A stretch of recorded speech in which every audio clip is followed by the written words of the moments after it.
Good afternoon. I'm Errol Lewis, the political anchor of Spectrum News New York One. I'm glad to moderate the next few minutes of this discussion. We will be talking with John Feinblatt, the president of Everytown for Gun Safety. They're the nation's largest gun violence prevention organization. During the 12 years of the Bloomberg administration, John served as the city's criminal justice coordinator and as a senior advisor to the mayor. Michael Dowling, of course, the president and CEO of Northwell Health, literally needs no introduction here, but I'll mention that he spent 12 years in state government, including as a deputy secretary to the governor and as commissioner of the State Department of Social Services. Michael Harrison, the 41st commissioner of the Baltimore Police Department, spent 4 years prior to that running the New Orleans Police Department. He's been instrumental in the development, implementation, and assessment of community policing and other evidence-based crime-fighting strategies. So, gentlemen, thank you for joining me. And I want to start with you, John Feinblatt. Tell us where things stand on gun violence in the age of COVID. We heard early on that high-profile school shootings weren't happening, in part because school was suspended in so many places. But beyond that, where is the national conversation? Well, it's interesting, Errol. And Errol, it's very good to see you. And hopefully next time we'll see each other at Chelsea Market at New York One rather than here. And before I started, I just also wanted to actually thank all the medical professionals here today because they're doing a remarkable job of addressing two public health crises, gun violence and COVID.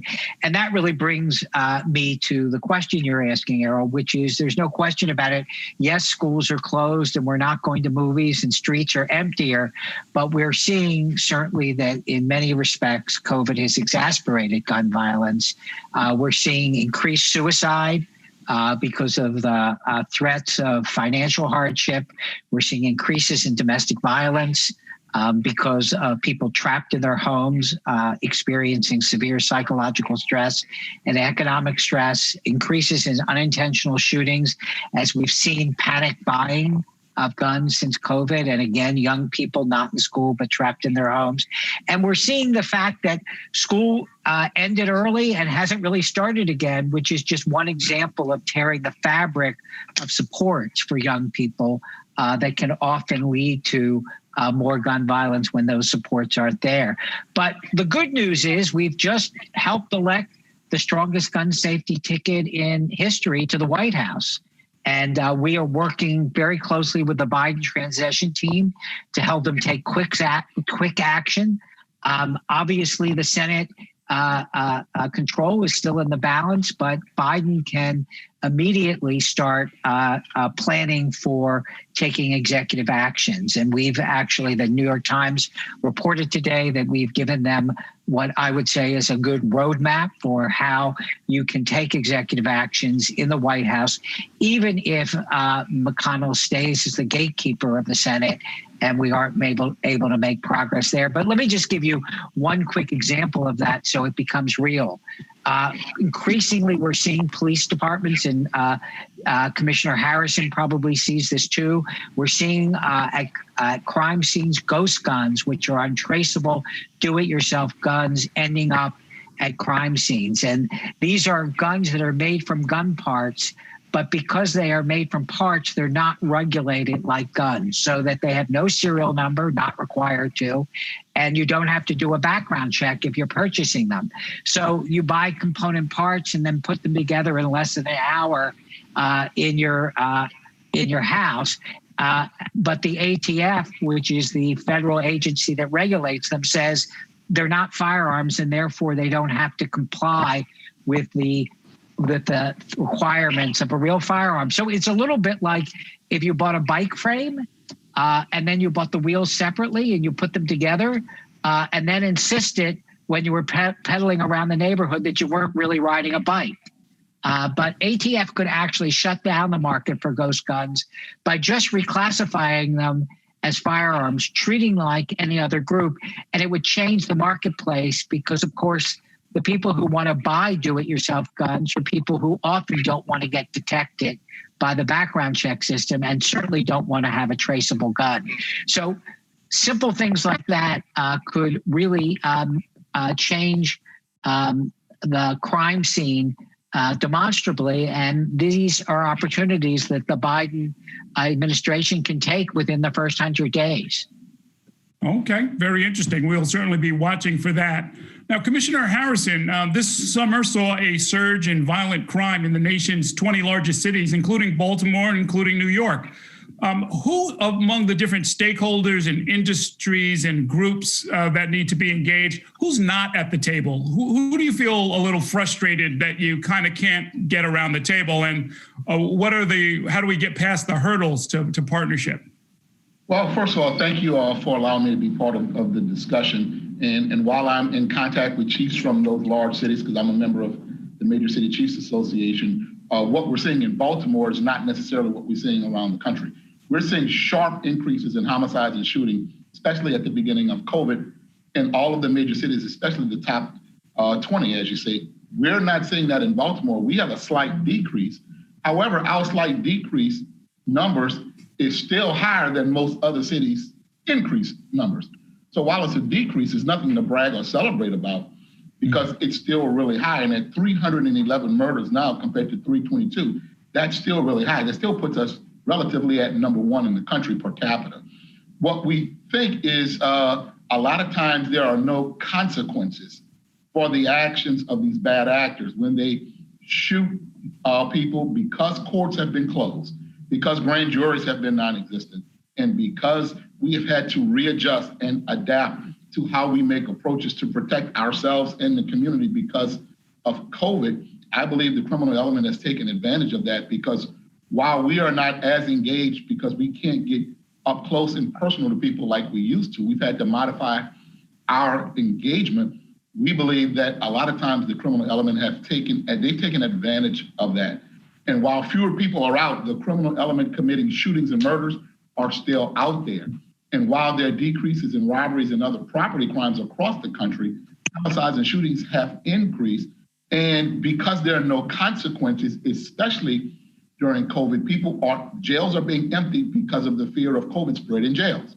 Prosecutors are not prosecuting certain crimes because of the fear of COVID spread inside of jails. And because prosecutors are working from home, and all of those things working together at the same time has caused us to be in this dynamic. I think everybody's at the table, but it's just a very fluid, interesting dynamic that has caused us to be where we are. I think everybody's at the table, but we believe we have to have consequences for the action. Let me just say this, and I say this everywhere I go across the country, the decision to pull the trigger is not made when the trigger is pulled. The decision to pull the trigger is made when an individual reaches for that gun inside the home and makes a decision to walk outside with it. As early as the decision to walk outside with it, they've predetermined that if they need it, they will have it and will use it. And so we have to really focus on the culture of why young men even feel the need to carry a gun. And that is just like buying food. The decision to change your diet is not when you put it in your mouth, it's when you buy it. You've made the decision that that will be what you will eat. And so likewise, we have to figure out how to change the culture of why young men possess, carry, and use those guns. And Commissioner, this year has featured, among all of the other things that have gone on with COVID and so forth, what's often been described as a kind of an awakening around race and policing.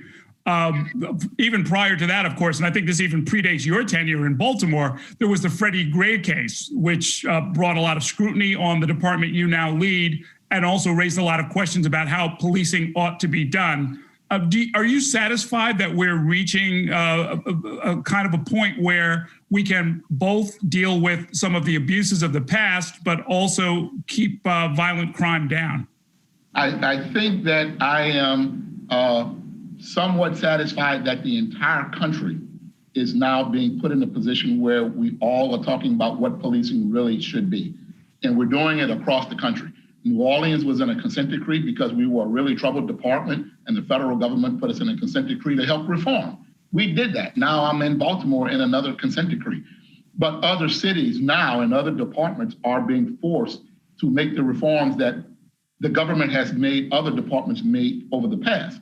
And now we're all trying to catch up to reform. So I'm pleased that there's been an awakening of what policing should be and what good policing should look like. But some departments are so far ahead of some others. We now need some national standards and some guidelines to make all of us reform and be what our communities exactly want us to be. Okay, well, Michael Dowling, let's bring in the healthcare community. What role can healthcare institutions play in helping law enforcement and advocacy groups and other like-minded groups, the general public, if you want to call it that, drive the work forward? And vice versa, what do health system leaders need from outside groups in order to help you to get that done?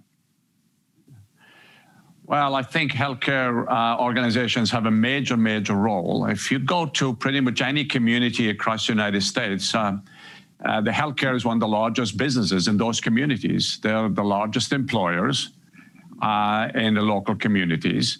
The leaders of those organizations, to me, have an extraordinary obligation. They have influence. When they talk about issues of health, people listen, especially when their medical people talk about issues of health. And if you see gun violence as a public health issue, which is what I think we're all talking about here today in part, and they talk about it from the health perspective, I do think that it can have a major influence. And we're seeing this slowly, but we're seeing it.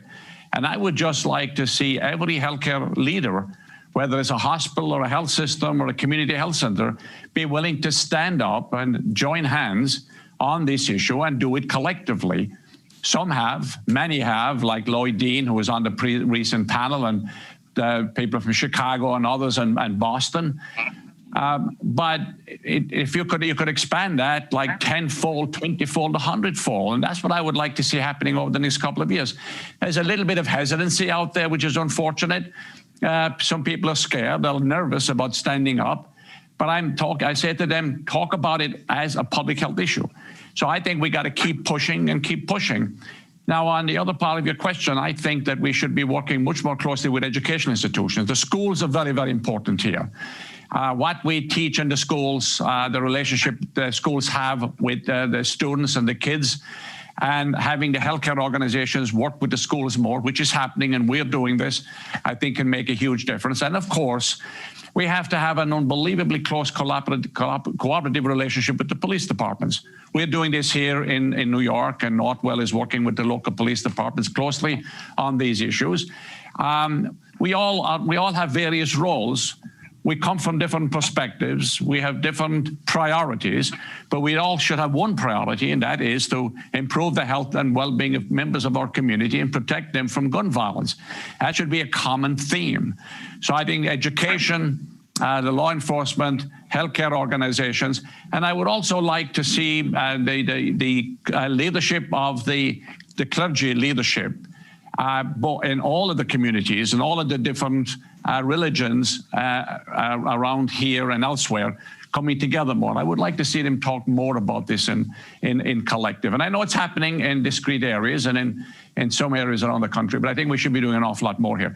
So if you can continue as we go from this meeting forward to work with those various groups and say we have a common interest. What are we here for? We're here to make life better for other people. We're here to promote the sense of a community. We're all interdependent. We all depend upon one another. We're all victims of gun violence in one way or another. We may not individually be the victim, but we're the victim because we have, it affects us all, and it affects the kids.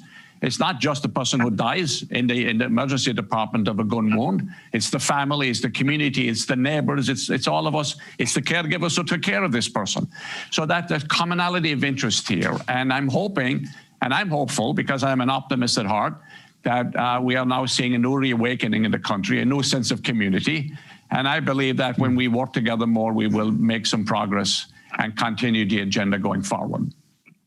And Michael, have you gotten pushback from the very wide range of stakeholders that you have to deal with all the time? I mean, you're regulated at every level of government. You've got suppliers that you've got to deal with. You've got the general public that you've got to deal with. You've got employees, administrative employees, medical personnel, and on and on and on. I can't imagine that the leadership that you've shown on this issue has gone without consequences as far as either investors or bankers or board members asking whether or not you're taking your eye off the ball.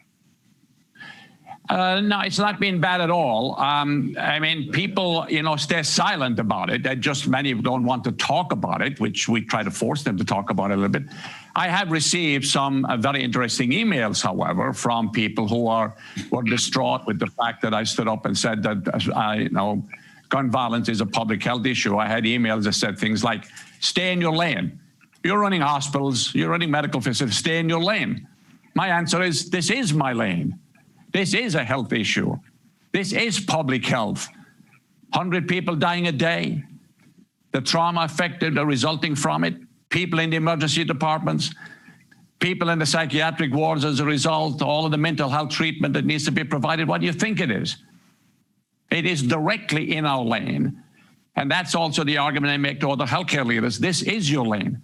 So yes, I have received some of those, but overall from organizations like suppliers and others and bankers, no. In general, I have, it's been more about compliments about taking a role in this. But then complimenting me is one thing, but I said then stand up and do something as well. So they're all very complimentary. But I'd like to see them do more than just compliment. It's not about me. Sure. It's about the people of the community. It is right. It is a participation sport. You're not looking for applause from the sidelines. Let me ask each of you in our remaining 5 minutes, and we'll start with you, Commissioner. Give us a prediction about where we're going to be if things are going well in the next 5 years. I know you actually are implementing a 5-year plan just for Baltimore. What will success look like, and what are the markers that you're going to be watching for to know that we're on the right path? Well, great question, Errol. I think we are reimagining what policing will look like. I've been a part of a number of working groups to put out national recommendations. I think in 5 years, you're going to see police really focused on community policing and community engagement, focused on violent crime, the prevention of violent crime, and certainly the efforts to enforce and arrest those and hold accountable those who commit violent crime, but less deployment and less focus on mental illness to the extent that there's not a violent encounter, homelessness, addiction, and you're likely to see police departments' size shrink a little bit. And while we can be more efficient to deal with the things police are designed and expected to deal with, while other disciplines build up the capacity to be able to handle those things that we have been handling for far too long. Probably we're not the best to do it, but nonetheless we have been. And so I think in the future, you're going to see a realignment of duties pushed off to the appropriate healthcare persons and social work institutions to handle those social ills that police have been asked to handle. And because we've been asked to handle it for so many decades, sometimes there have been bad encounters that have escalated to what we have now to make us reimagine what we should be doing. So I think you're going to see that, and the mature mayors and mature police chiefs will figure out what type of departments we really need in this country and in our cities, what size they should be, and what we should really be focused on. It's going to take us a few years to get there, but the work has already begun. Sounds very hopeful. John Feinblatt, if all's going well, where will we be in 2025, 2026? Well, Errol, I'm going to take two. So the first is about politics, because I'm from the political sphere. So as you'll remember, Errol, 5 years ago, after Sandy Hook, for instance, many Democrats just weren't convinced gun safety was a winning issue. Now Democrats, rather than run away from it during election time, they actually run toward it. So I predict that in 5 years, Republican leaders will finally side with the American public, who overwhelmingly support gun laws. And Errol, that's not hyperbole, because post-election poll we released just this morning found that 86% of voters want, for instance, background checks on all gun sales. But let me just answer it from the healthcare perspective. I think that in 5 years, I would say we're making huge progress if pediatricians, as a matter of course, when talking to parents of newborns, talk about the issue of safe storage of guns. When emergency room doctors who are on the front line, when a gunshot victim comes into the emergency room, talk to patients about preventing retaliation. And when mental health specialists housed in hospitals identify patients who are at risk of gun suicide and try to ask the question of whether they have access to guns. If those three spheres of the healthcare system were all focusing on the issue of gun violence, whether it was safe storage, whether it was preventing retaliation or making sure that somebody suffering from suicidal ideation didn't have access to guns, we would be demonstrably reducing the number of gun deaths in this country. Okay. And Michael Dowling, take us home. What's your vision of where we'll be in 5 years, and how will we know that we've gotten there? Well, I would hope on one specific area that we would have universal background checks with no loopholes, that there is no way to get around the background checks that currently exist, that would be universal nationally. I would hope that would definitely be something that we can look forward to, would hope to look forward to. But let me say something a little larger. I think we're at a reawakening period in the country as a result of COVID. COVID has changed our perspective. I think we saw people working together in unity with unbelievable commitment to compassion, caring for one another in an extraordinary way. So I think we're going to see a sense of community and a sense of decency. The national leadership changes, I think, help in that regard as well. So I would hope that we begin to think about our roles in this world and that we respect one another and that we will be respecting one another more. We'll have this concept of decency. And if we believe in those basic fundamental concepts, we will be working more together to prevent harm to one another. And if we philosophically can get to that point, then other change emanates from that easily. That's what I would like to see in 5 years. Okay, that is going to be the last word for this discussion. Gentlemen, thank you so much. Michael Dowling, Commissioner Michael Harrison, John Feinblatt, thank you for joining me.